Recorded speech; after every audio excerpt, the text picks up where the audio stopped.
Okay, for people joining us, we are looking at multi-computation and Wolfram language design around that concept. And we are mostly looking at the this object multi. We're looking at some examples here. Okay, so let's go ahead and make a random graph. Now, what is this saying? What are the arguments of multi again? It's some initial condition and a list of rules or rule. It's one of the input arguments. But I thought multi was just a list of expressions. What is That's a different usage. Different usage. You either specify a list of alternatives, or you can specify like some expression and a list of rules. And then the rules represent things to be applied multi-computationally to this list, to this. I'm very confused by this. Well, there is also like you can specify a level where it's allowed to apply. And things like that. I'm confused. Can you interpret this for me? So am I starting off with 1, 2? Yeah, you're starting with either a vertex 1 or vertex 2. Maybe you would, would it make sense actually to have it so that, right. So you might imagine one way you could set this up is that this 2-argument form of multi, the one where it takes a list of rules in the second argument, maybe it, you could imagine that it only takes a single object in its first argument, and then it sort of, multi-computationally applies the second argument. And then if you wanted to do something like you have here, where you have 2 things that you could start with at the beginning, then that's another level of multi, right? Right. So you'd say multi of list 1, 2. Yeah, right. Multi of multi. I'm totally confused by why these things are the same function. Why the thing that represents. So I think it definitely has to be the same object, right, that they produce. Right? Yes. Because it's just one, but I think we talked about this last time, the possibility of having different named constructors for it. Right. This is essentially the old multi-way system, this thing here with the rules. Right. Is it not? Very close. It's a little bit more general because it supports unifying in both directions. So you can have variables in your expression and things like that. So you could imagine that maybe you'd have multi, which only has that usage where you give it a list of expressions. And then maybe you'd have, I'd call it like multi-replace or something like that, which is like replace it, which is kind of like conceptually like multi-replace list, although I don't think multi-replace list can actually quite work. But yeah, right. Okay, so I see. So the idea would be multi is the pure, A, B, C, D alternatives. Right, that's the alternates, and that's what you'd get out if those are the parallel threads of computation are in a multi. Right, as opposed to a list, this is an annotated list that represents parallel threads in a computation. Is that right? Whereas multi-replace would most likely take a multi, which is it's an object, which might be a multi. I think it's better to just think about it the single object case. Yes. And then here, it's saying, I don't quite understand this. This is just saying, take an element. The n is simply an element of the first argument, is it not? What are all these numbers here? What are these numbers here? I would have thought. Go ahead. Well, one of them is the number of steps to do a random look. Another one is the level, because it's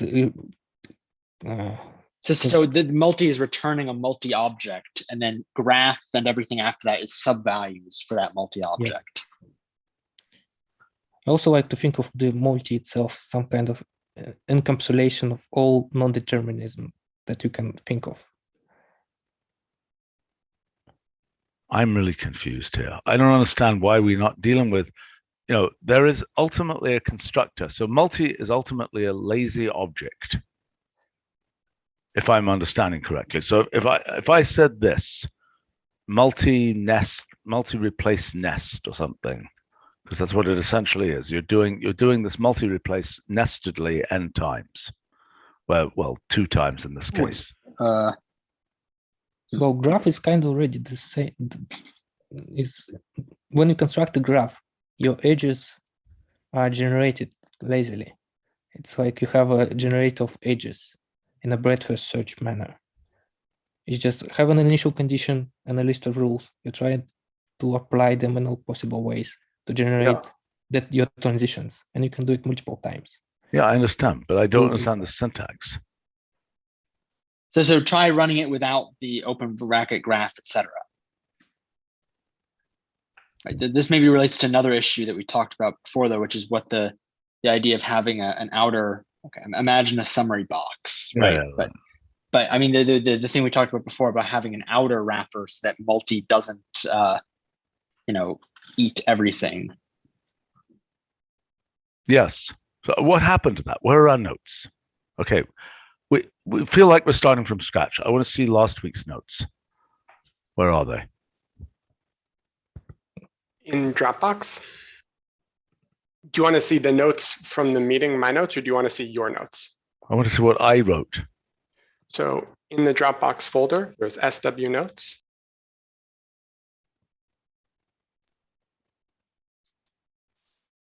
Where? In here? In multicomputation? In multicomputation. SW notes. This one here? No. The folder. Look at that. Look at those. Those are separated by a year. And now we're almost another year later. Which folder? This one here? Yes. And then it's 18.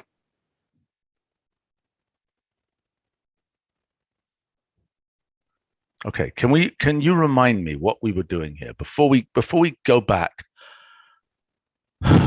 We really got to do this. Okay.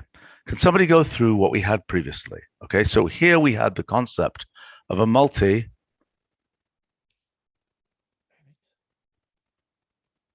Explicit rules. Right. And one of the things we talked about was, right, with this multi eats everything that you put around it, right? And you can prevent it from doing that by wrapping it with unevaluated. But we didn't like that. We didn't like that. So right, well, there's the idea of basically having another. I implemented the idea that it doesn't evaluate inside hold sequence hold. Let's go through this version, what we did here with whatever has been done now. Okay. So that we keep track of what, because I don't understand, we're just starting from something completely new now. So let's go back here and let's go back to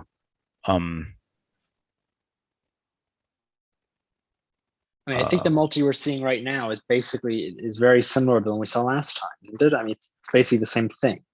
Yes, it's the same thing, just with slight improvements. And I tried to come up with some new uses rather than. Okay, all right, okay. So let's remind ourselves what we had last time. Okay. So I see. This is saying graph. Right. That's saying the 10 is just the number of steps to run it through. What the heck is this thing? That's the rule. Yeah, just apply GGG is the graph to a vertex, and you get a new vertices adjacent to it. Adjacency list of the graph, comma n, where n is just a number, right? Yeah, is a vertex. So this is a breadth first search. I didn't know that was what was. I didn't know that adjacency list did that. I thought adjacency list. Wait a minute. You give it a graph and you give it a vertex, and it gives you the vertices that are adjacent to that. Or maybe you give it a list of vertices. It works too, in this case. Yeah. Okay. So in this case, it's that list. Let me give it 3, 4. Okay, fine. Okay, all right, I get it. Okay, so this is walking along a graph, starting from that initial condition. Yeah. Yes. Okay, I finally get it. Sorry, but just to clarify though, is it starting from list 1, 2, or is it starting from 1 and also starting from 2? No, in this case, it 1 and from 2. Because it feeds at least to the adjacency list anyway. And it's it is feeding the whole list to adjacency list. So it really is just starting with the unitary object 1, 2. Yeah, well, it depends on what level you're applying it. You can feed it. I think without, it actually applies it on this first level. So all of those vertices are applied individually. Okay, so it's applying it to 1 and it's also applying it to 2. Yeah, so you get an edge Okay. from 1 to its adjacency. Yeah, okay, we get it. Adjacent. Although it so happens that adjacency listable in the sense, so you wouldn't need to do it that way. Well, but it wouldn't be able to produce that output graph if it did it that Yeah. way, I don't think. But yeah. It would depend how you thread it. You get an edge, either you get an edge from 1 to all of its adjacency vertices, so you get an edge from least 1 to all of those adjacency, and you won't be able to thread it correctly. Yeah, okay. You lose the information. Okay, all right, fine. So this is using multi to do, I mean, if I were to make this, for example, what's that second 2? That's the level. It's like if you get a list as an output, it says that you basically flatten it up to a level 2. I understand. That's because adjacency list returns a list of. Yeah. This is sort of solving the nest graph. I mean, it seems like that should probably maybe you should look at how nest graph does it, because nest graph has some whole thing about how, you know, if you were to give it a list, it'll assume that the outermost list is, you know, right. What happened here? This didn't give the same result. What happened? Can you evaluate the code inside the multi notebook in the multicomputation folder instead? Maybe it's something get messed up. Seems like not all the code get executed again. Which one? You run the whole section that says code. Just the multi.nb. This one here. Yeah. Just run all the initialization cells.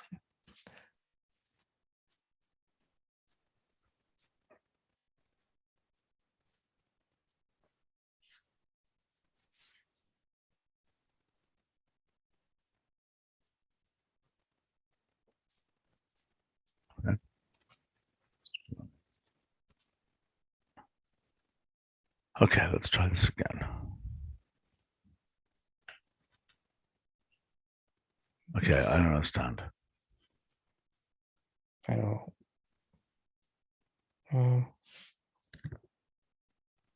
I could pick up that graph in case it's something that depends on that particular graph.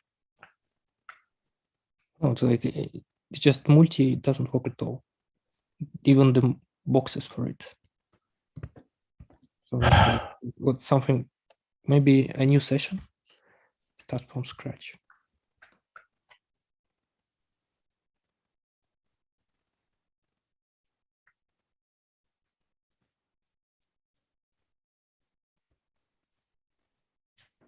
Okay.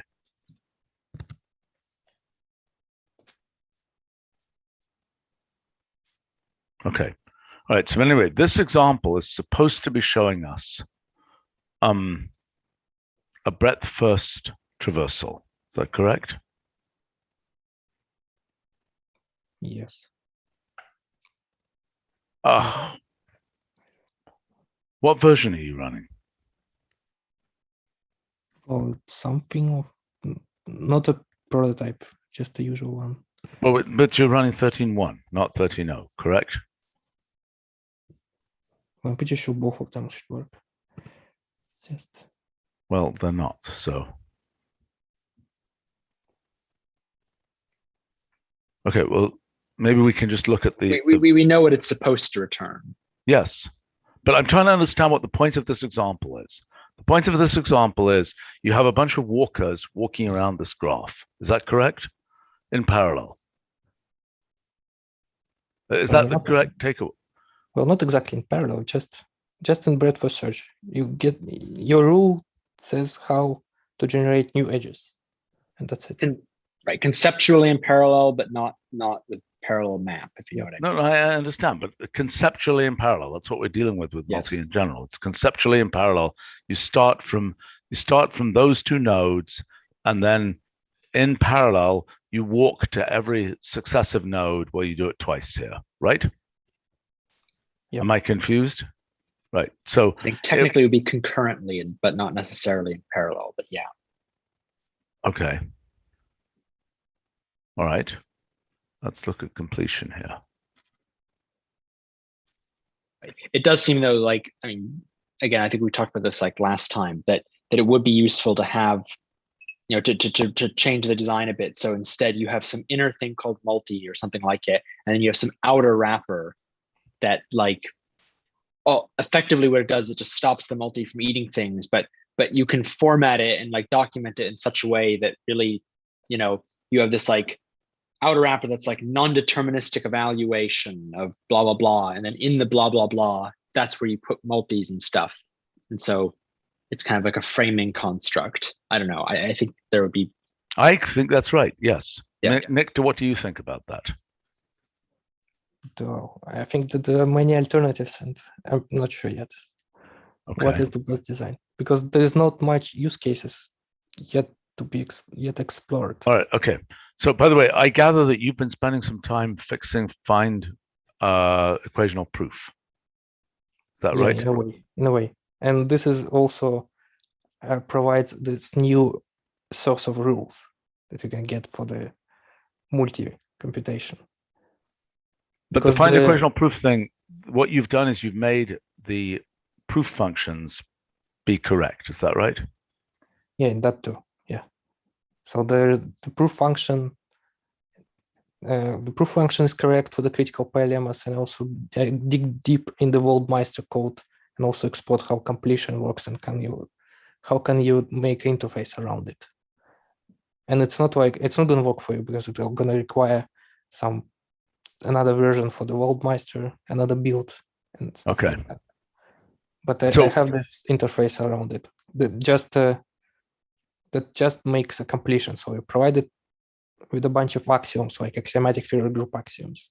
It's just a bunch of equations, and it will just produce a list of equations, a list of rules with inside of the proof object. So all of those rules actually have a proof, and this is completion rules you can use for your multi-thing or generate a new graph. So wait a minute. This is equivalent to in the metamathematics thing where we have group axioms and we're going in two directions with these group axioms. This is the thing that makes one directional versions of those. Is that right? It's a minimal set of completions that makes one directional versions. That are confluent. So if you just use them in order to reduce some equation, some expression in the group, it's going to reduce it to a normal form. That's cool. Does it work? Well, it works on my machine currently only. Okay. So if I were to add something specializing this to a particular group, I will be able to make canonical forms of words in the group S3 or something. Is that true? Well, that's the idea, yeah. It's not guaranteed to always produce you a finite list of rules. This unfailing completion. Yeah. So I also made an effort to make some kind of time constraint. So if it's just gonna abort, you just get all the critical pi-lemmas at this point, and you can apply those. And hopefully they reduce your right. Although they might not, because it might escape somehow. Yeah. It might need a completion that was not actually generated. Yeah, but I think it's in general the critical pi-lemma size of the expressions actually growing in size. So if you're just reducing a tiny, modest expression, it's always going to reduce to something, or not at all. Okay. So one of the complicated things is, we've got this confusion about how we represent formal variables and whether they're blanks or not or whatever, which I guess you are putting another, you're making another assumption about that, but let's not worry about that for right now. Okay, this is cool. So now what? Now this is basically to talk about what can we do with automatic theorem proving in general. It's like it may be used for some kind of pathfinding, right? Yes. And Yes. Okay. Okay. Well, let's take a look at some of these other examples here. this is something that I found. It's to talk about this difference when you share this multi-object or you. Sure. not You have two sure. coins that is at the same coin. Yeah. So it's like that's how they do it in different logical programming languages. And that's how you can do it with this multi-object, with this function applying to the coin, for example. Okay. And I have more examples of this logic programming in the multi-notebook currently, if you want to look at this. Okay. In this notebook here. Yeah, because I was just playing it with today. So in the same logic programming section, I was trying to solve this Einstein puzzle, a smaller version of it, with just a bunch of rules. See how the graph is gonna look. Oh, yikes. Okay, I'm not completely understanding. Okay, so look, when people talked about Prolog back in the day, what did they think they were going to use it for? Because whatever they thought they were going to use that for, something we think we can use this for as well. Yeah, well, I'm not really sure what the actual use case. I don't think many people actually use logical programming. It's just fun for some, theoretical purposes. Explore some Well, problems. perhaps, back in the day, it was supposed to take over all of computing. Sure. Just so you know. Okay, and I mean, I don't know how many times people showed like the n queens problem and things. But I mean, again, we know we want, I mean, like maybe you had an example here for random walks. I mean, we know we want, oh no, but I mean, we want these things that will give you the density. I mean, we've just discussed, haven't we? James, you've discussed a bunch of other examples of cases where we want, I mean, every time we've made a multiway graph in any of the projects we've done, we should be able to do that very cleanly with this multi-computation system. Yeah, I'm aware that we've discussed other examples that can be used. Usually when I discuss this with Nick agrees that there are some applied examples that he'd like to try, but that there are other core, more fundamental aspects of multi that he wants to spend his time on. He doesn't feel like just enumerating examples is the best use of his time. Fine, but then we need to know what the design is. And I don't understand, yes. Are we converging on the design or are we not converging on the design? I mean, it seems like we've been around several times here. We know, look, the case that I know is going to be useful is find replace path, because there are lots of things for which that is directly useful.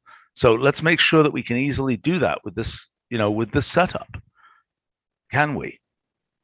And we know what that is. That is, you start with an initial condition, you have a bunch of rules. Yeah, I know what find replace path is. Nick, we can do it, right? Yeah, we can do it. It's just a matter of efficiency. I know. And the whole point is to have a design, and then in different cases we'll either use automated theorem proving or other techniques to be able to do it. I mean, what we know we need to make entailment cones. We need to make find replace path.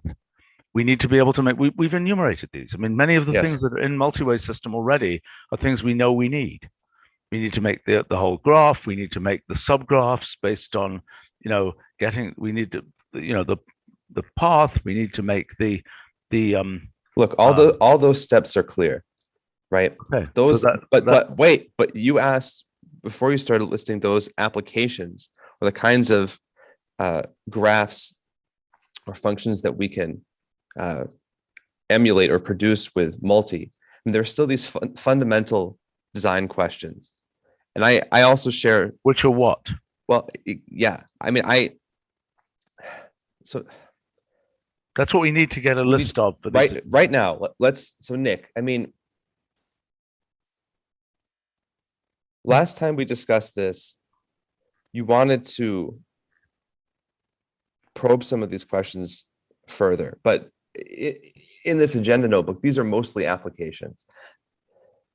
What are the key design problems that haven't been overcome, questions that are still open? Because we can just discuss them now. Well, one of them is just logical programming. I just started like exploring what are the limitations. If you actually wanna design that people care about when they solve some logical puzzles or whatever, similar to other logical programming languages. If you wanna solve this kind of problems, now we kind of realize what are the limitations of this. Okay, so one of the things that we've been doing, this Multiway Games project, okay, that Brad Klee has been doing. Okay, we've now got many examples of games which could be fed straight through multi. Brad is not here, I guess, but there's a huge number of examples now. Oh, good. Cool. Okay, I mean, I can go find it here.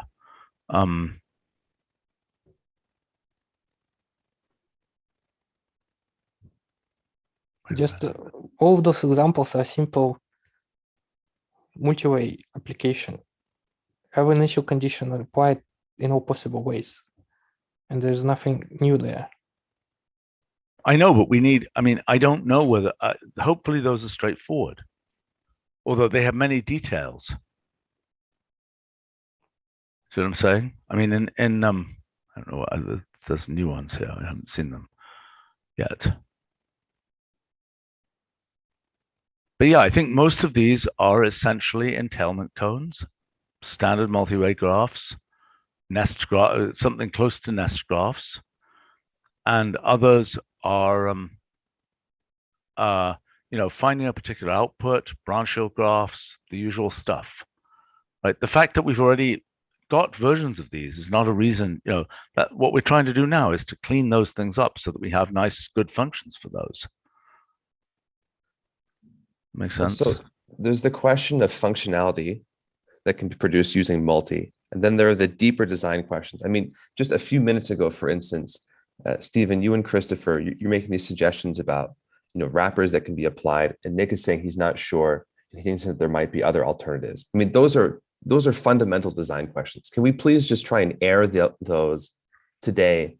Yeah, now. I think we should. But, let me just write down some design criteria. Okay. Please. Okay. Design objectives. Reproduce all known function, all known functionality, all useful functionality of multi-way system and its many variants.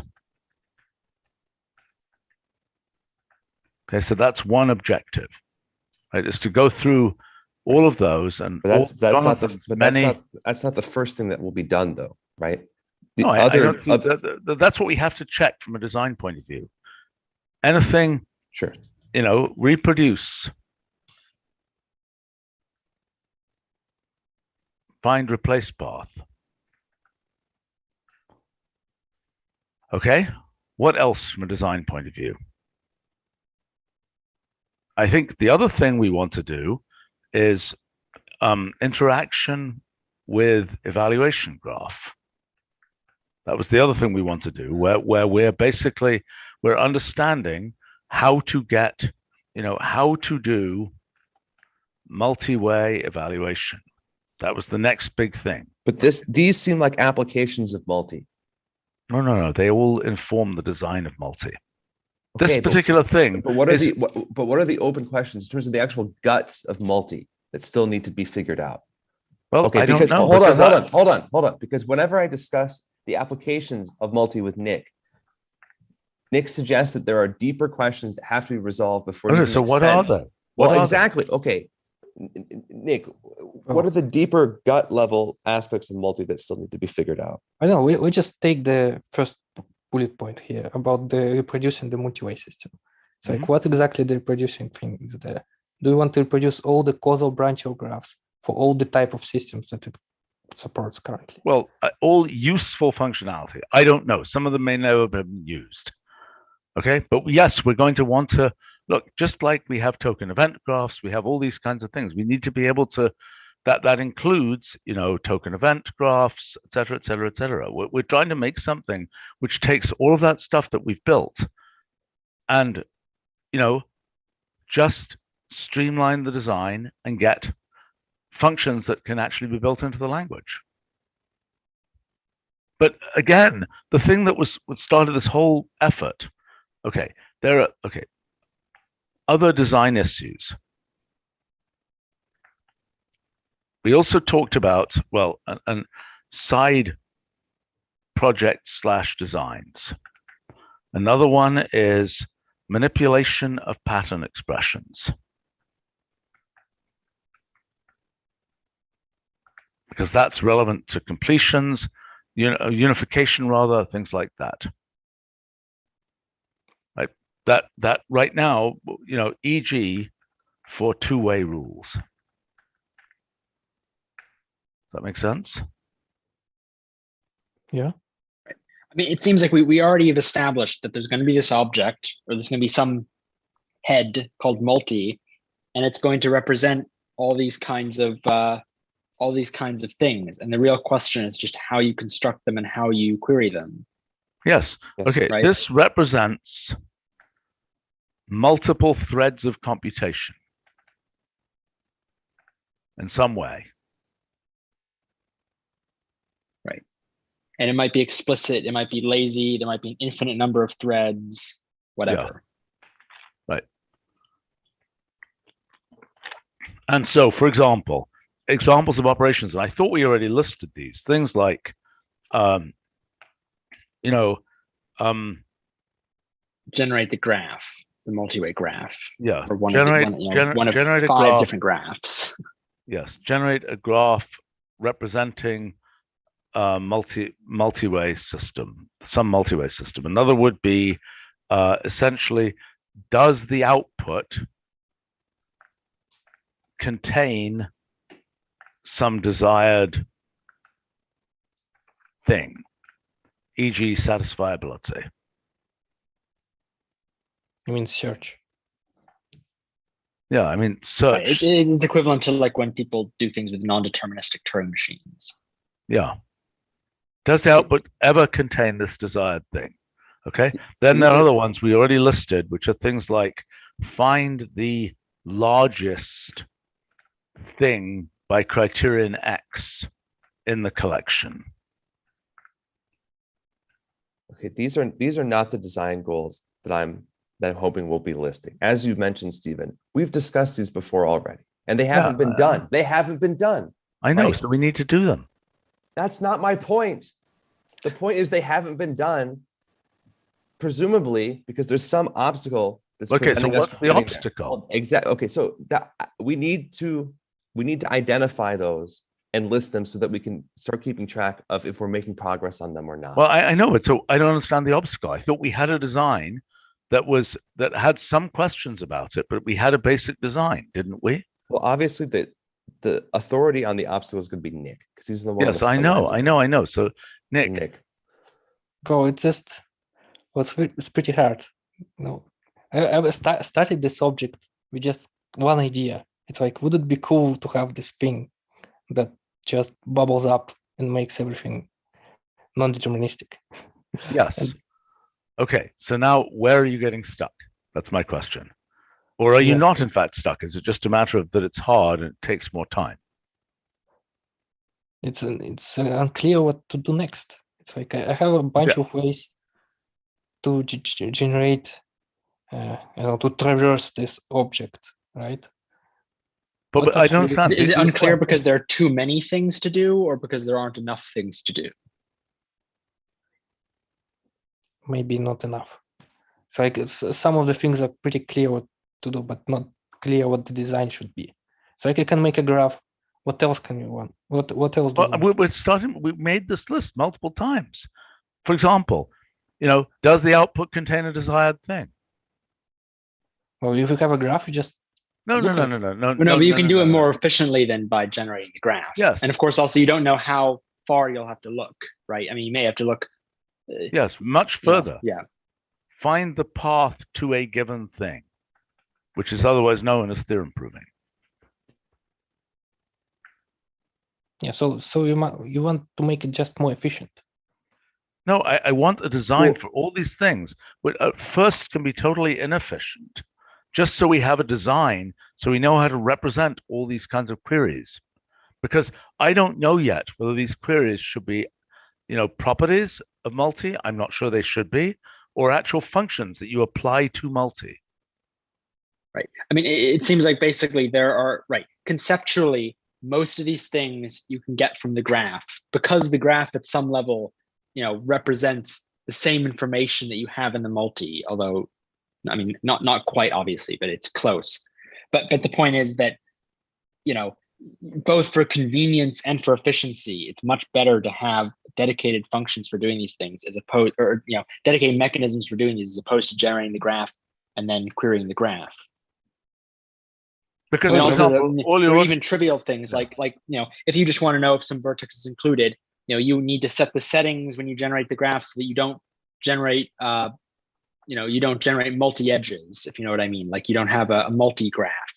This is very confusing because we've turned multi for something else, but you get what I mean. Or you don't need self loops and so on. And to be more efficient, you want to do that. But I mean, it's just much easier if it's its own function or property or whatever.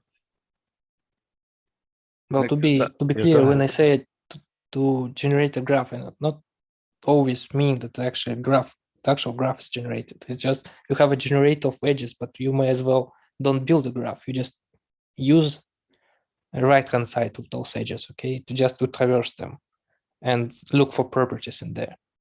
If that's what you're trying to do, Sure. yes. But I mean, the other thing you might want to do is actually generate the graph. That's one of the properties, is generate the whole graph, including self loops, including multi edges, etc. Yeah. But I mean, the whole point is there's a list of like 10 of these or more that include, branchial graphs, foliations, all this kind of thing, right? Right. Fine. Maybe for an analogy, right? If you looked at I mean, this is a pretty random one, but like if you look at the documentation for what is it called? Linear optimization, right? It's got when you do some linear optimization thing, there are maybe 10 different things you can ask for. And many of them are almost equivalent to each other, or they're trivially attainable from the other. Like, for example, you can get the solution matrix, or you can also ask for basically, the loss, like what the optimizer was. But it's of course trivial to compute the loss from the optimal matrix, but it's still useful if you can just ask for the different things that you want. Right, or like those first two, primal minimizer and primal minimizer rules, or there's no reason to have primal minimizer when you also have primal minimizer rules. I mean, the information is just a pure subset, but it's still convenient to have it. Right. I mean, Nick, is this making any sense, or is this still? I mean, yeah, it's still pretty shady. It's like branchial graphs, causal graphs. They all seem like a post-processing thing that depends on what system you're actually exploring. It's like okay, but look. You So can't the really thing that I build think in. is holding you up is you are trying to figure out what is the internal data structure for a multi. Is that right? Yeah, like Yes. the foundational minimal one. Yes. Okay, that can generate all of these things. Or can help you to produce. It's seems like it's already enough, and just a matter of, I know, just Okay, making but so then what I would do is, just start trying to do these, because some of them will be easy to do. Some of them you will realize, oh, whoops, we're not storing enough information to do that. I mean, I think, in the end, all these local multi-way systems and so on, we're going to need a lot of that stuff, but we don't yet know how that fits into this. Because the most straightforward thing is global multi-way systems.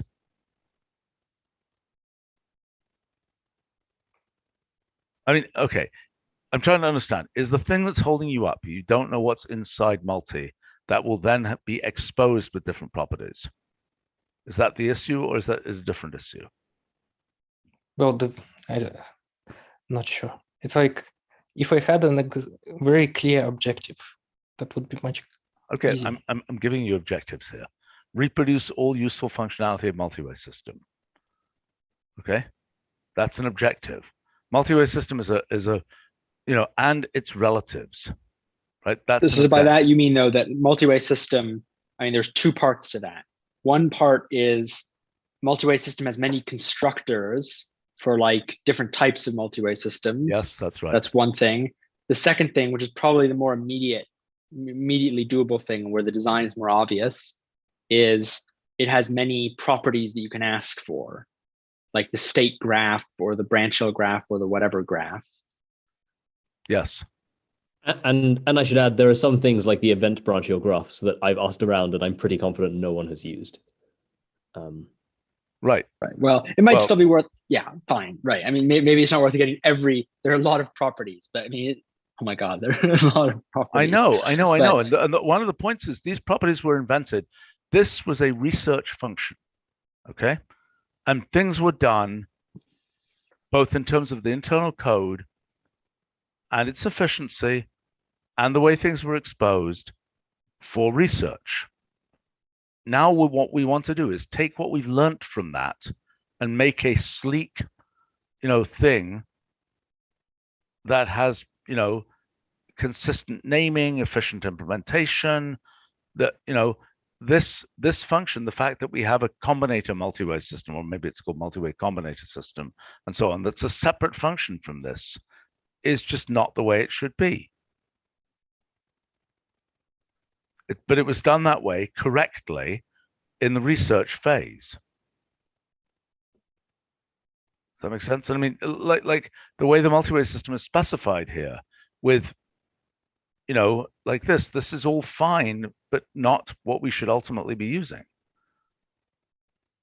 I mean, that's, and, a lot of these things, the event selection functions and so on, these are essentially foliations, but we need different ways to specify foliations. I mean, it's a giant conceptual cleanup that's needed. So Nick, I'm still. Well, it's not just cleanup. I'm not going to quote Jonathan because I've given Jonathan such a hard time for the I'm confused by what you're confused about. So I won't quote that, but go ahead, please. I was just going to say it's not just cleanup because I think even the research part haven't been finished, because with all of those mathematics stuff, there's another kind of forms that have been opened, a different kind of unifying. Yes. But probably possibilities and different things you can match. So we are also upgrading it to all general terms and not just like given systems. I agree, but I mean, it's just like, look, the whole two-way rules thing, the whole notion of bi-substitution and so on. These are all a bunch of additional pieces. Look, this is a big, complicated design, but I think what we wanted to do,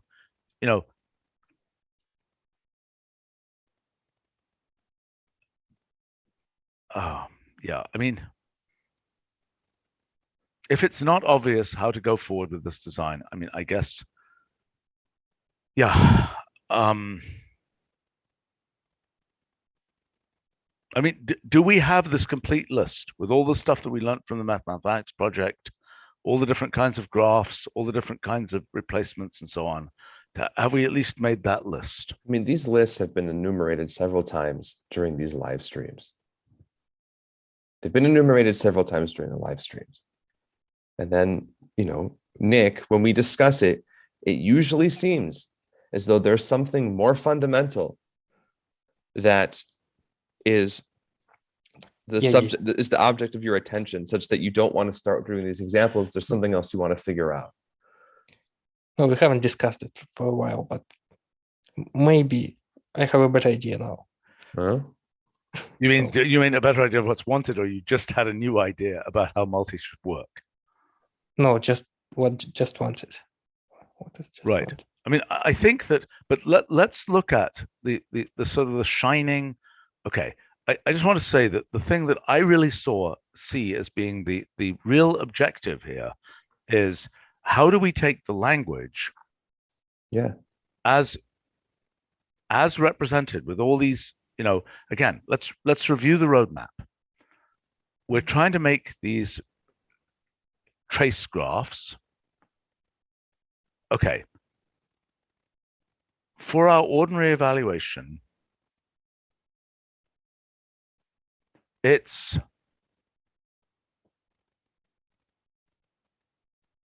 let's go through this again. Our ordinary evaluation is single way evaluation. Yes. Right? We traverse an expression, we get a result. Now, again, so that means that the representation.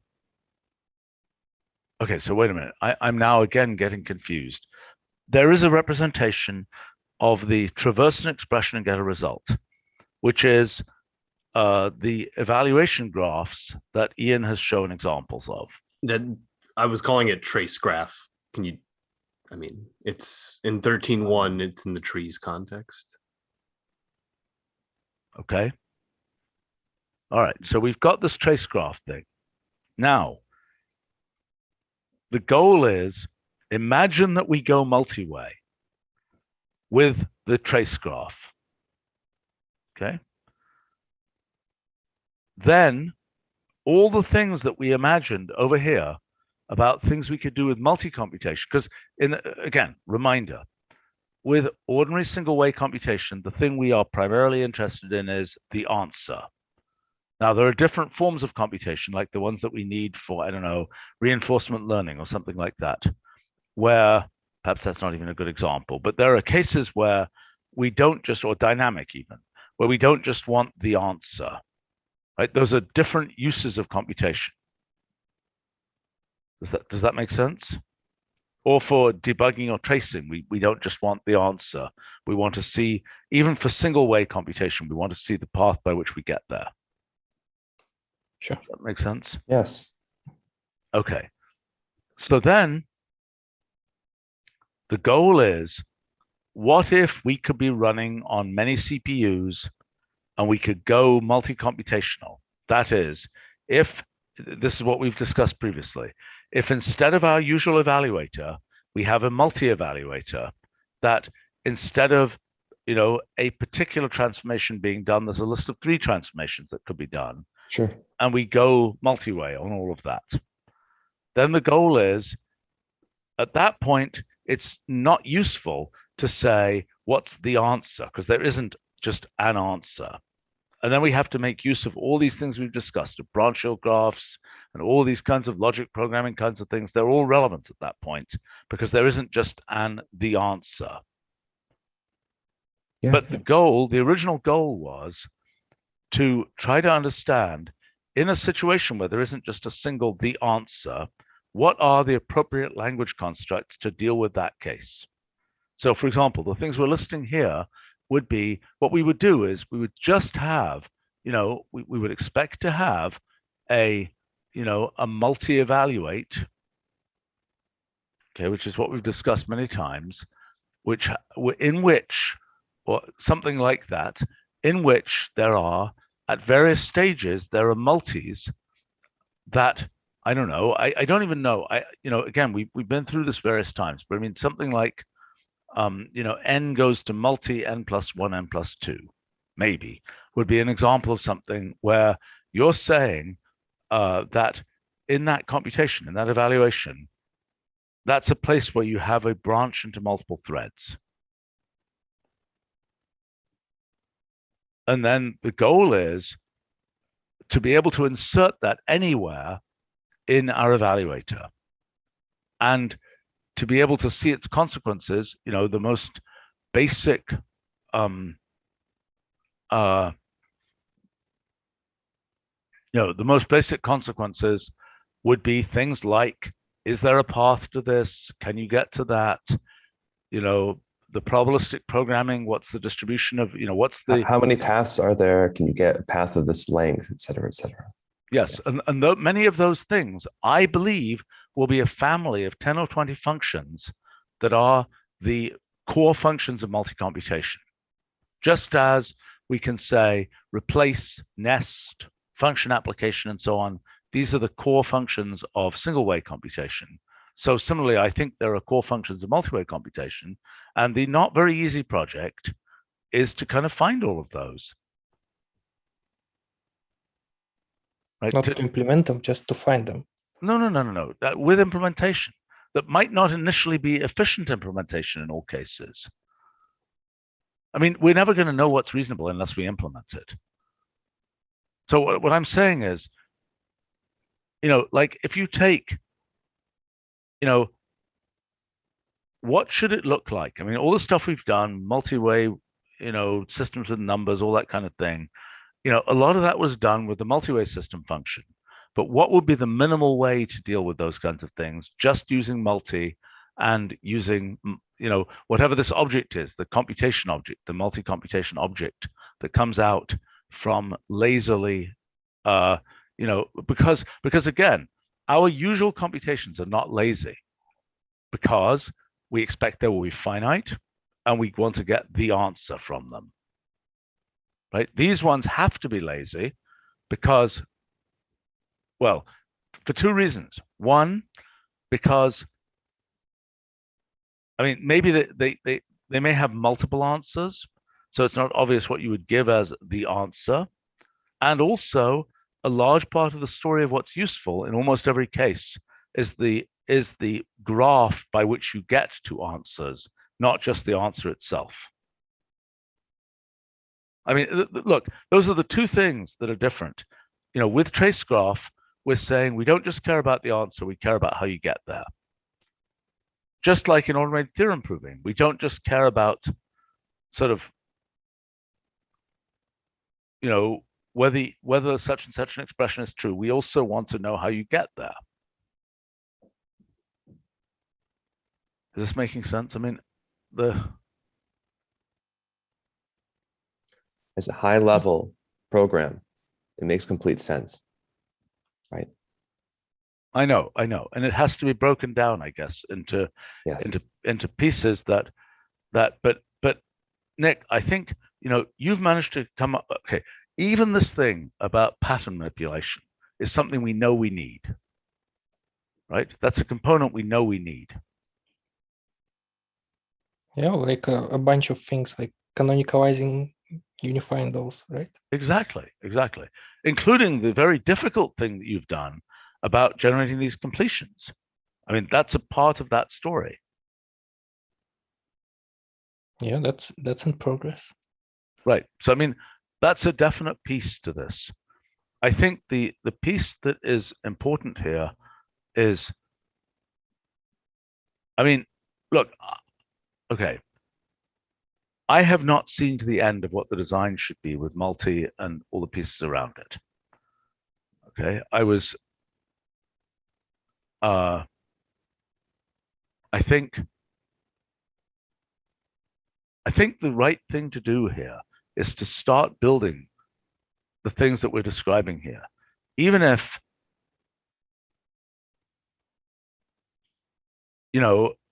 I mean, your concern is you just can't write the underlying data structure is going to be. Is that right? No, it's not even clear that everything should revolve around multi. It's like all of those pieces can be independent. All of which pieces?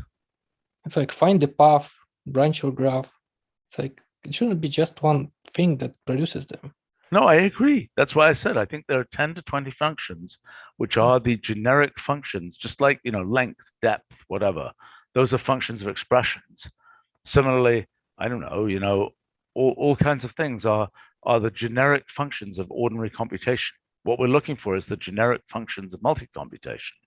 And the thing is that what I've imagined is that we need a computation object to which we can apply, let's say, a function called branchial graph. See what I'm saying? Because I don't think, I mean, right now, okay, the big generalization that we're doing here is there are two generalizations and they're related. We have a representation for expressions. We do not have a representation for transformations, but the story of a transformation between expressions, aka proofs, aka computation, paths, trace graphs, whatever. That's what, we don't have a canonical representation for that.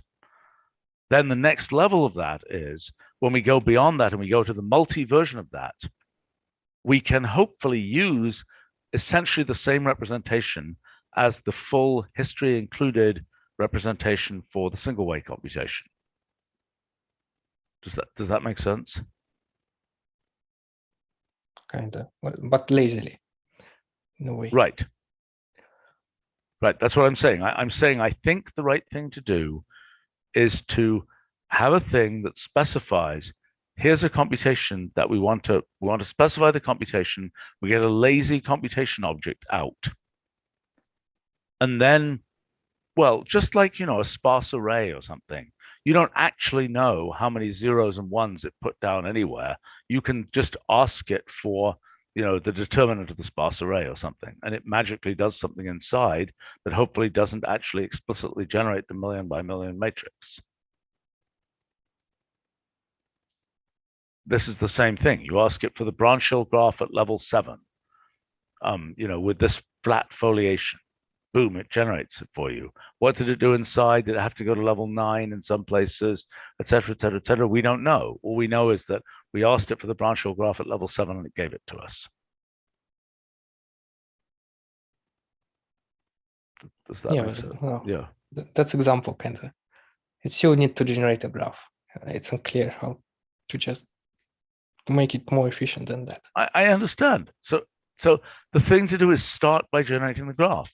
We know there are cases like the find this specific output case, which could just be, look, it could be that the way that works is find replace path or find path of, computation object, comma, well, I don't know. Maybe you just have to give a destination here. I'm not sure how that works.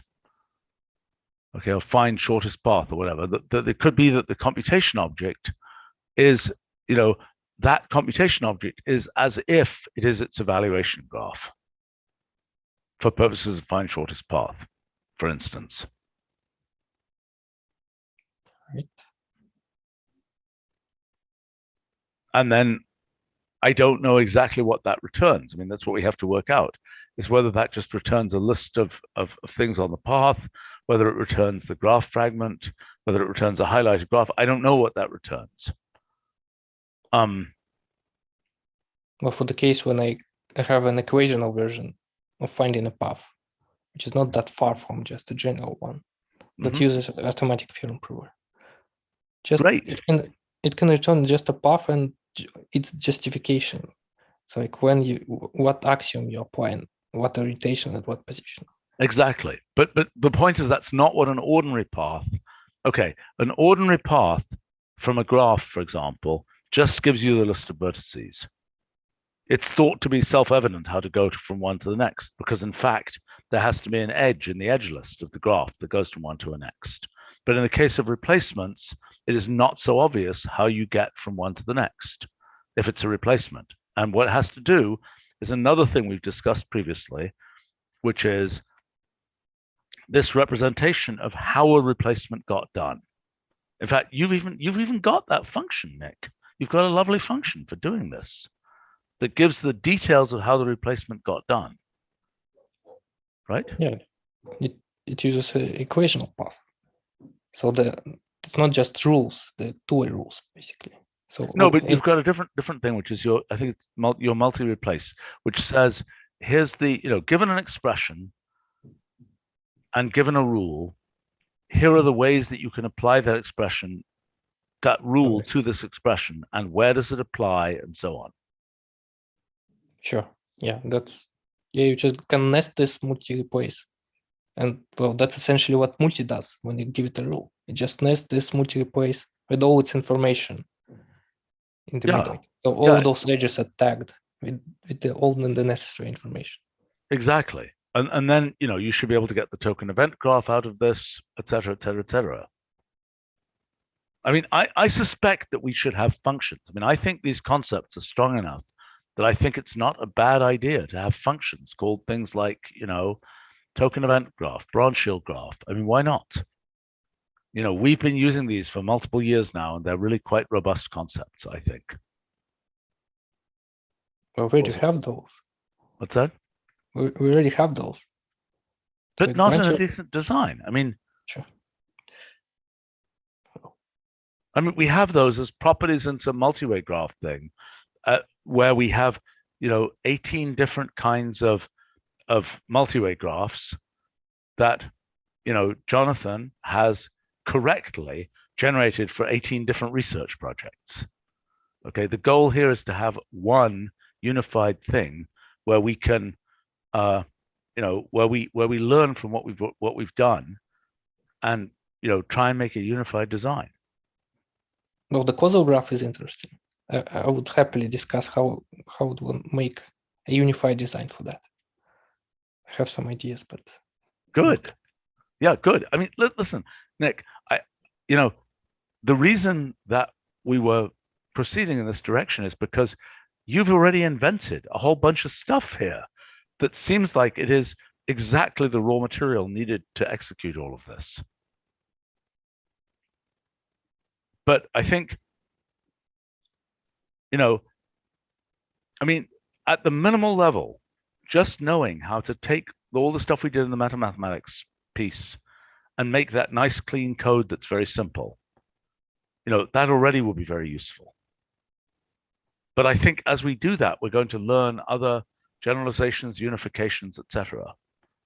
Plus, the big thing that I've said for the last month or two is the real thing that I want to see happen is this generalization of our evaluator to a multi-evaluator, and knowing what's involved in doing that, so to speak, for which we need both the kind of thing Ian's been doing with trace graphs and the kind of thing you, Nick, have been doing with multi, to bring those things together.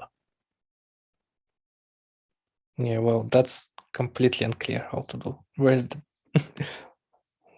the middle ground? I don't know. Well, wait. Why is that completely unclear? We've got this notion of a trace graph. Yes. We went through with Ian what's the different kinds of edges in a trace graph, right?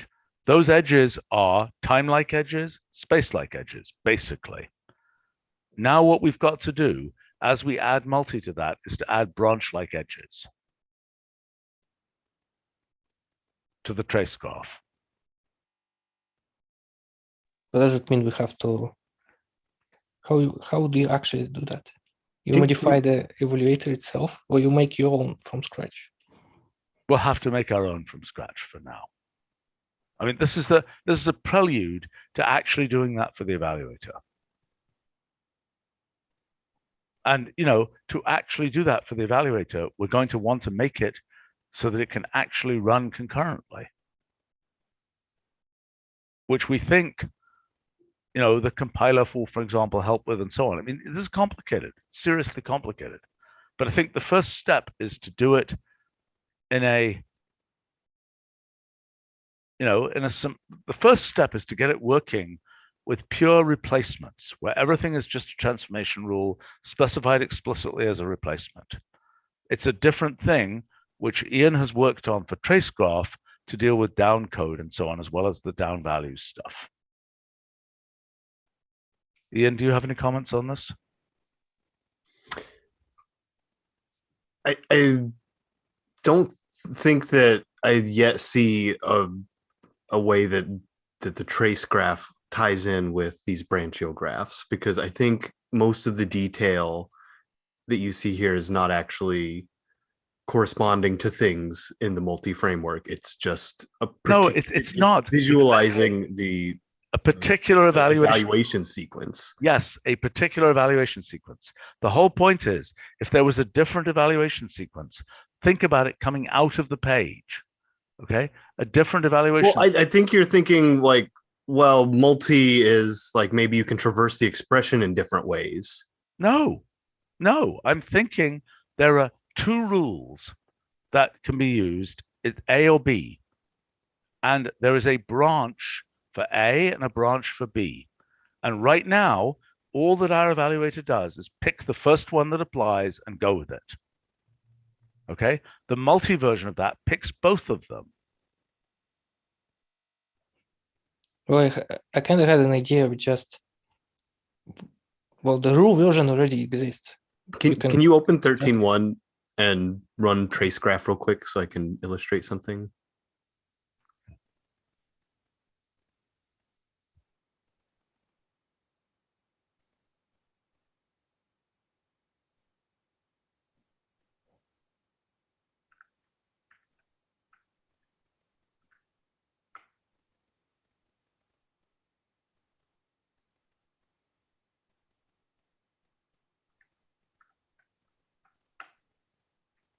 Okay, go ahead. So do trees backtick trace graph.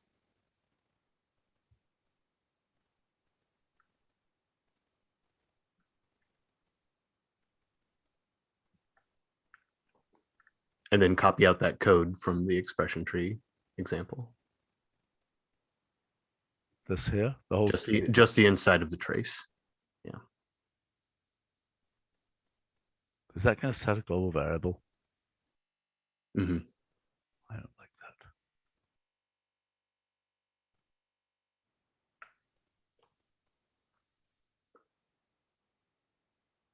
So the dashed highlighted edges represent the application of a transformation rule.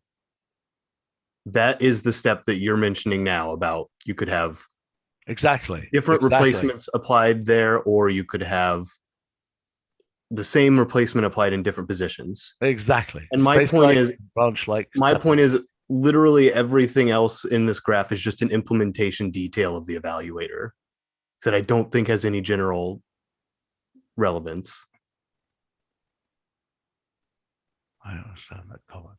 I mean, this represents the actual sequence of evaluations that happen. Well, because so Nick has a graph. I don't know what the code is, but he has a graph that can reduce this into a causal graph, which gets rid of all of the extra nodes in here. So, sure, of course you can. The causal graph involves these things which should become bipartite. Those things should become events. In this case, they're one-to-one events. They take one expression and they replace it with one expression, right? Mm-hmm. Okay, so and my point is, I'm not representing in there anything about which rule got applied or where. I know, which is something that Nick is going to need. So I'm saying you're not just going to extend this graph and then get a branch. Yes, you are. Yes, you are, because you actually don't care about. Look, this graph does not contain the raw material for this graph does not contain all the data you need. This is what I keep on saying, that the thing that Nick has already built, okay, has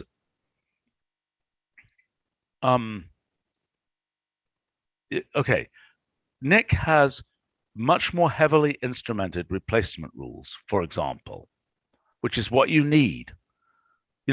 What we've done, again, summarizing, our evaluator is an answer-only evaluator. Do you see what I'm saying? Mm-hmm. Our evaluator, as currently configured, all it does is tell you the answer, right? What we need is an increasing amount of information about how it got there. Now, for example, in our proof objects, we've got a version of how you get information. Okay, the proof object and the proof function, which the proof function should be an implementation of the proof object, I think. But both of those things are descriptions of not only what the answer is, but how you got there. That makes sense? Yeah, right. Okay, but as we've gone through in great detail, the proof object is a single path, right? What we've done and what we did in mathematics and so on is there's a whole entailment graph of which the proof object is just one path in the entailment graph.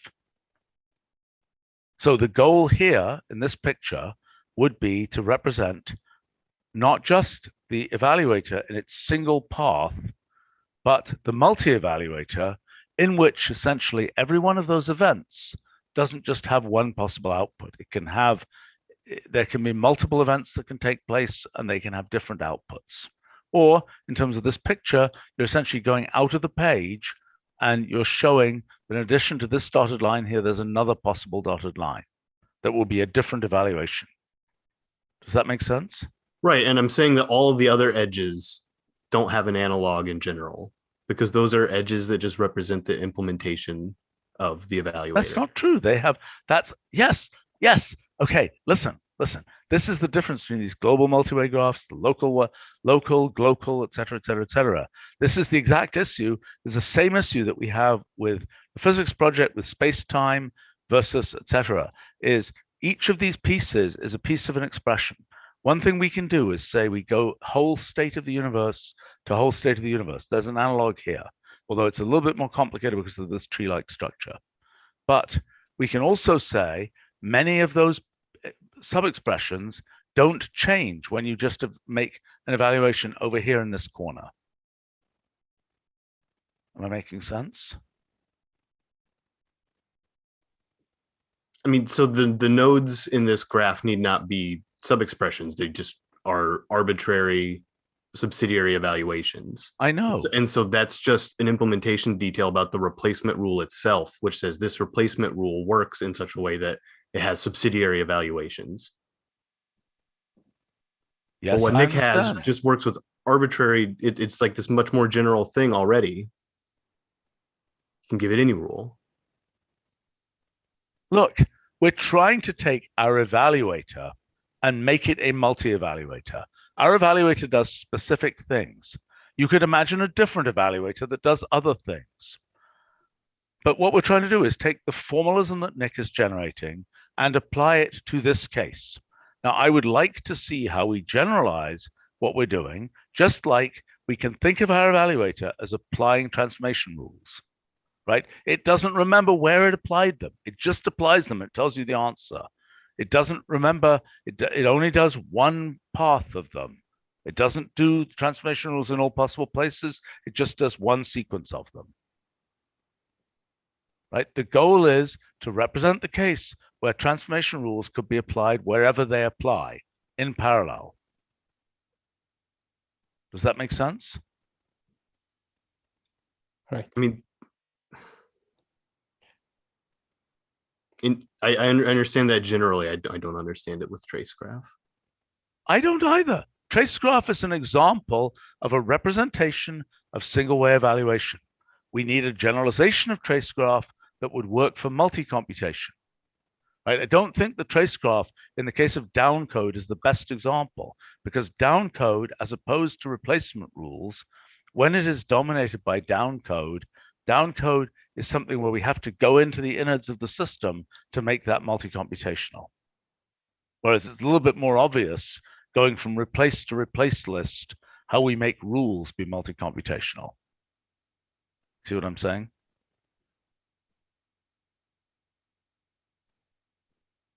No? No. You don't understand. Okay. All right, look, we're really late for something else. So, okay, I think. Wait, can we please, precisify state what's the next step that we're going to take? Because I don't want to repeat this meeting next week. No, I'm not going to repeat this meeting next week. I'm saying right. there are hold on. Yeah, Yeah, I know there's a whole list. Nick, what's the most natural starting point? Let's just pick something, maybe one or two things to begin with. There are sideshows like the manipulation of expressions with patterns. That would already be a very useful thing. But there's an overwhelming number of different ways in which we can approach this. I don't think that's acceptable just to have this list and say, okay, let's try one of these. Let's just No. I'm saying what we're trying to do, that is something which is completely factored off from everything else here. Look, basically, it's going to take me doing a bunch of heavy lifting to try and corral this into a reasonable design. I do not have time to do that in the next week. Okay. Therefore, working on something like the, pattern manipulation of patterns, which Nick already has a bunch of thinking and code for, seems like a reasonable thing to do, given that I'm not going to have a chance to go through and try and do this design. Which, I'm a little confused by why we're so stuck, because I thought we had a definite path here. Well, that's no good, because I'm also confused why we're stuck. I'm also confused, and I'm meeting with Nick even more regularly than you are. Okay, but I don't think this is okay. I think we're stuck because Nick wants to make a solid foundation for this, and we don't yet know what the solid foundation is. Is that a fair characterization, Nick, or not? Maybe, but I also think that the foundation is kind of already there. It's just I don't know what else is required. But look, Like it's just take a it's just an list. additional pieces on top of it. I know, but it's not just additional pieces. Each one of these, as you start digging into it, will turn out to have all kinds of complexity. This is not as straightforward as it might appear. You know, not to make a decent design for all of this stuff. I mean, for example, we have no way to specify foliations. We don't know how to do that. So like in what context do you want to specify them? We can enumerate them. No, but I know. Well, we want to have, that's the whole point. We just like breadth first search, depth first search, Ian's traversal orders, tree traversal order functions, and so on. These are examples of foliations. That's the place we start. Implement those. Maybe we find a generalization of those. But I mean, we don't even know how to implement those. Like if we were going to do something which is the multi-evaluate function with a traversal order, do we know how to do that? A little bit. Close to. We don't fully know how to do that. No, it's kind of clear.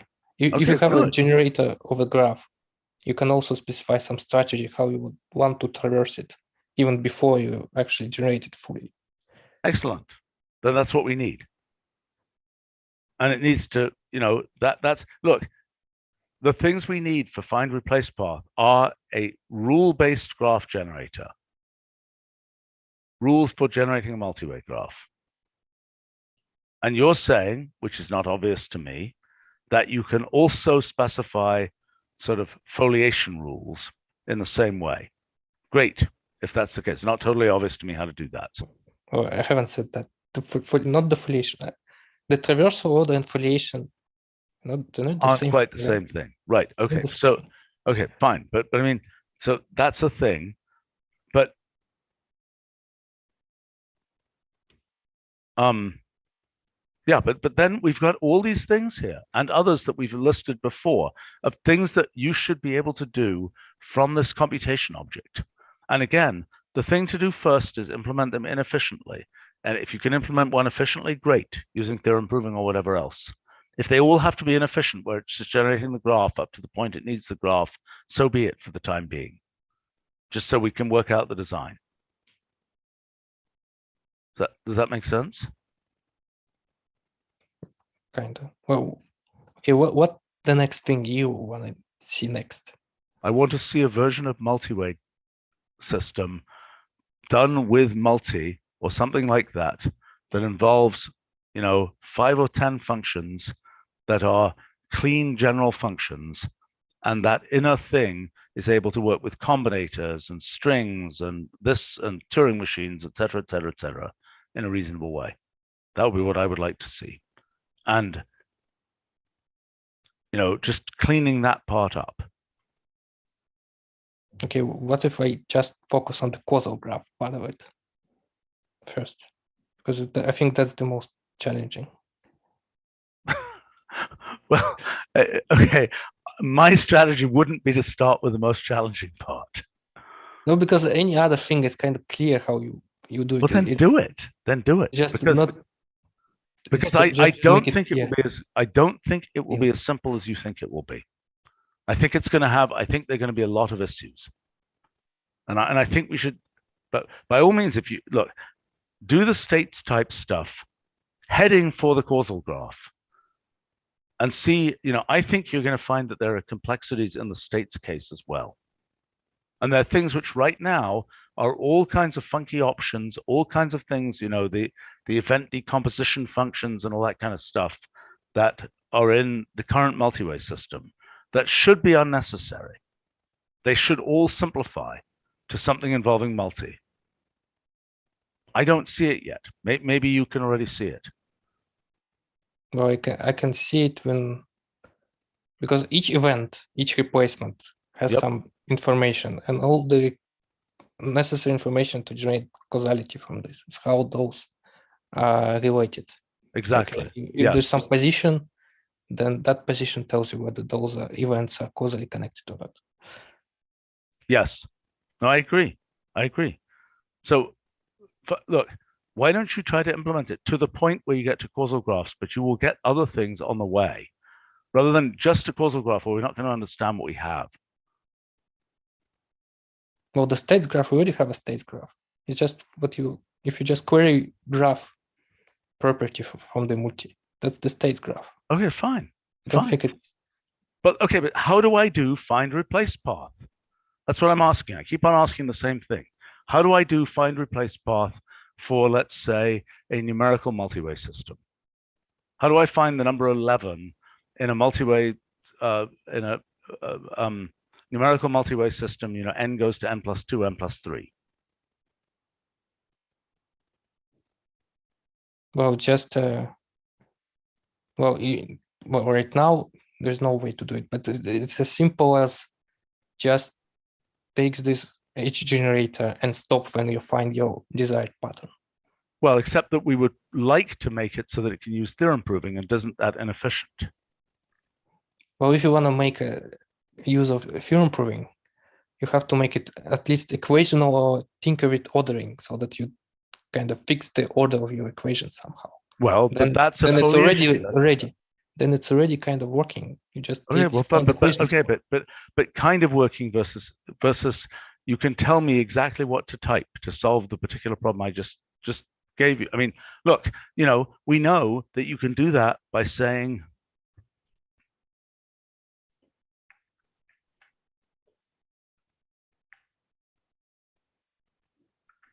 okay, if I say nest graph, n goes to n plus 2, n plus 3, start with 1, for example, and go 4 steps. Okay, now I can see whether I can find, you know, in that thing, I say find shortest path in that 1, 11, let's say. Okay, great. There we have it. Okay, so that's this way of doing it. I'm asking, how do we get a, you know, right? I mean, it's like with this other formalism, how do we get the same thing? Well, I can make a property that just searches for 11 and just returns a path without I'm generating. not sure that's the right thing to do. I'm telling you, I think what we want is to have that computation object and have a limited number of serious functions that do things on that computation object. Just like we have a certain functions that do things on graphs, like find shortest path, for example. But then why do we need the object in the first place? Because it's not all generated. In this case, we're generating the whole thing, right? And then we're doing find shortest path. The whole point is we want to have a lazily generated object for which we can then ask the shortest path without generating it.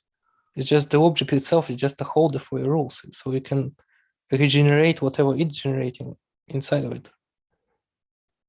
It's like not that. No, but what I'm saying is, what we need is something that says, you know, multi. I don't know what the right thing is. Okay, so maybe it's you know, I don't know whether this is right, but something like multi-evaluate of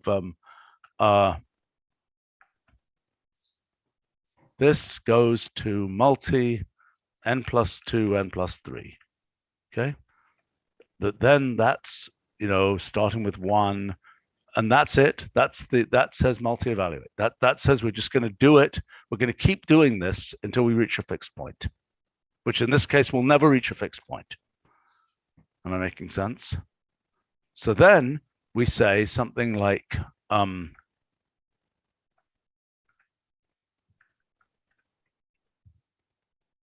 mean, I'm just making this up. I mean, I'm, you know, find shortest path 1, 11 in that.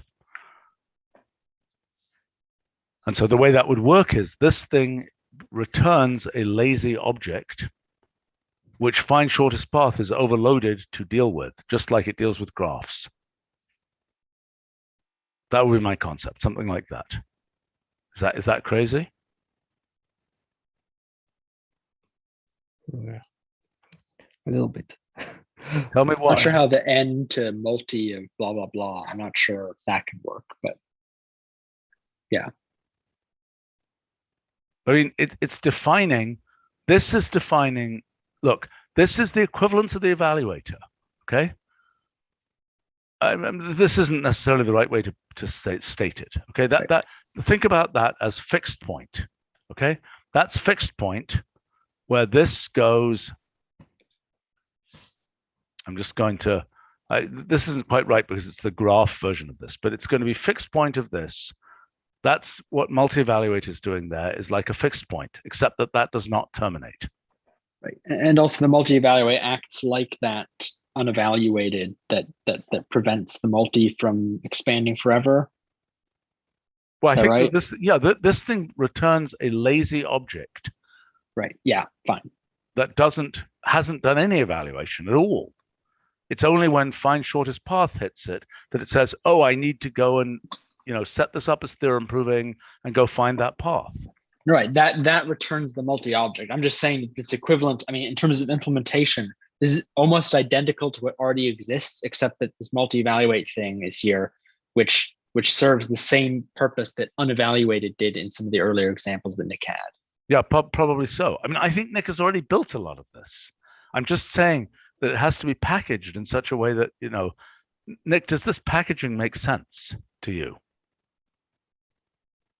Well, in the case of the shortest path, I'm not sure how it's assumes that you do it a breadth first scan of your generator. Oh, I don't know what shortest path means. Right. Right. I mean, this is why I'm saying it's non-trivial. I mean, this will depend on traversal order and so on, all kinds of stuff here. That's why this is non-trivial. I mean, the zeroth thing is just to get it so that you have multi-evaluate that produces the multi-object, and then you have functions or properties or whatever for accessing the graph and whatever other things you want. And the secondary thing is to write up values for functions like find shortest path so that they can take the multi-objects and then do the right thing with them. Right. And realistically, by do the right thing with them, most of the time this is going to be, it's going to access some property and then it's going to run its normal behavior on that property. So maybe the question here is, what are the useful properties for useful algorithms to use? It's like generate for properties. Yeah, For that's what we're properties, trying to that do. was with the list of that's what why we were looking at the documentation for multi-way system, right? Yes, because those are a bunch of properties that we know are useful for these kinds of multi-way processes. Right. And probably the thing to do is just to start with, pick your favorite 5, like state graph and stuff like that, and get those just as a start. And maybe get a few of these operations, these algorithms and yeah. I mean, the goal again is to make this, we're trying to generalize the evaluator. And, initially, let's try to generalize the pure non-downcode evaluator. That is the evaluator whose sole function is, the analog of the evaluator that is replace repeated. Okay, so I mean, it's like, initial step, the quotes replace repeated evaluator. Does that make sense? I mean, that's the same thing that I was talking about with find replace path. It's just you give a list of rules. That's the same thing you've got in token event graph and other functions. You're just giving a list of rules. So in the case of one could make a version of Ian's trace graph that just is a replace repeated evaluator. Does that make sense? Well, that's all we have already. I agree. I don't think it's a version of the trace graph. I think it's a graph that Nick already has. Okay. Well, I can imagine that trace graph can be placed inside of usual rule replacement. It's whenever the right-hand side of the rule evaluates, I can just Yeah. place this trace graph inside as an additional information. You're not right that it's different. Okay, this is the whole point. Is these red lines right now are, imagine that there's a replace repeated around this whole thing. Every red line is a particular rule application from the outer replace repeated. But these other things here, well, this one isn't a good one. This is a bad example because this is using downcode. It's a bad example. But if it was just recursing through an expression, there would be a space-like separation of pieces of the expression that it would be going through, separate from the time-like application of the rules. Right, but I guess what I would say to that is that replace repeated recurses through an expression. The evaluator evaluates the head and then decides on subsidiary evaluations. And I'm saying that look, replace repeated has the same feature that the evaluator has, that it's going to a fixed point, right? It's repeatedly evaluating. That's what's happening in the time-like way that this is going. This isn't a particularly interesting example. But when you reevaluate something in the evaluator, that's what you're doing. You're doing it like replace repeated. Well, they're both like fixed point. Yes. Yes. I mean, this is a really bad example. I mean, let me do a replace repeated example, okay? But I won't be able to do it very well because the most obvious replace repeateds. Okay, so let's do this. Replace repeated. I mean, let's say 5 / dot x blank goes to x minus 1 / at x greater than 2. Okay. Oh, for God's freaking sake.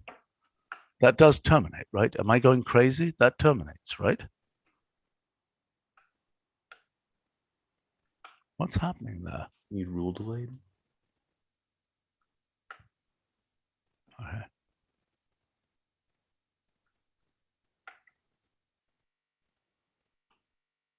What could I do here with? Okay, there we go.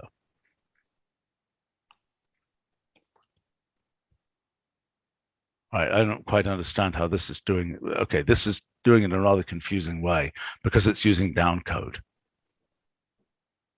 Do you see what I'm saying? I don't actually know what you mean by using downcode. This is look, it's using the fact that this can just work with an arbitrary nested list in principle, and you can represent it as a DAG in this way. Okay, but the thing that I was expecting was to see this thing and then next the other thing and so on. You see what I'm saying? Rather than this sequence like this, which is what I would expect to see in a list. Yeah, this is showing the evaluation of the replace repeated expression. It's not showing the traversal that replace repeated does through the expression. Okay, all right. Well, but it needs to show that in general, right? In order to make a trace graph, you need to show both the space-like recursion through the that's expression. like a replace repeated graph. Yes, that's what I'm saying. That's what I keep on saying. I'm saying you need a replace repeated analog of the evaluator to see this. And I'm saying we could get Nick has that. Okay, but and I'm saying you don't quite have that. I thought you were going to get something closer to that with this. I mean, this isn't meant to show a replace path. It's meant to show the evaluation. I know, but I'm trying to say a simple version of this is to use a replace repeated evaluator because it has less issues than the actual evaluator. Once we understand that with Nick's technology, how to do a replace repeated evaluator, we can come back to the real evaluator and see how to use that technology for that. Does that make sense? Sounds like the right way to attack it. Right. So it will be good to have all of your technology, Ian, applicable to a replace repeated evaluator. Right. So we're doing the exact same thing that we're doing over here for the main evaluator, for the replace repeated evaluator. that make sense? It does, and I'm saying Nick has that. Okay, I've got to go. I'm super late. I've got to go. I hope we've got some path forward here. Do we think we do have, or do we not think we have? And if we really don't, then Nick, you should work on this pattern transformation, pattern manipulation thing, because we know that that's a worthwhile thing. If we think we're stuck on this still, we'll have to wait until I've cleared what I'm doing right now. We at least have a sub list of things to work on this week, including pattern manipulation.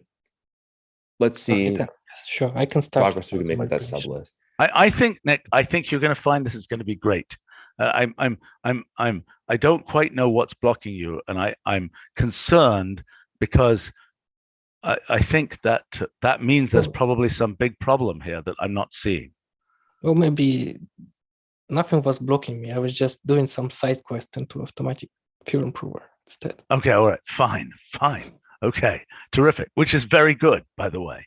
That's a very interesting, very worthwhile thing.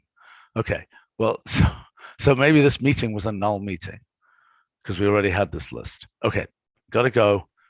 Talk to you all.